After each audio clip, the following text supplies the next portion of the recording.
கிட்ட. சார் அப்புறம் நீங்க வந்து தினமும் கிளாஸ் முடிக்கும் போது எல்லாத்துக்கும் சுத்தி போடுறீங்க. அது வந்து எல்லாரும் வந்து இங்க எத்தனை பேர் சுத்தி இருக்கவங்கலாம் பார்க்கும் போதெல்லாம் இந்த கிளாஸ் வந்து நல்லா இருக்கு அப்படின்னு நினைக்கும் போது எத்தனை பேர் கண்ணு படும் சார். அது வந்து தினமும் நீங்க சுத்தி போட்டு தான் வீட்டுக்கு விடுவீங்க.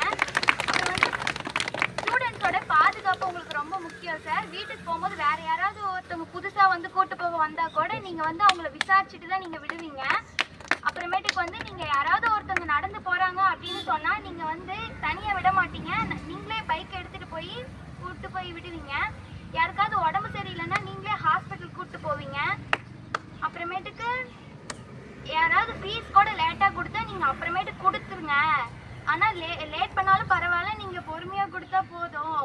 அப்புறம் விளையாடுறதுக்கு நிறைய நீங்க விட்டுருக்கீங்க, எல்லாத்தையும் ஃப்ரீயா விட்டுருக்கீங்க. அப்புறமேட்டுக்கு நீங்க வந்து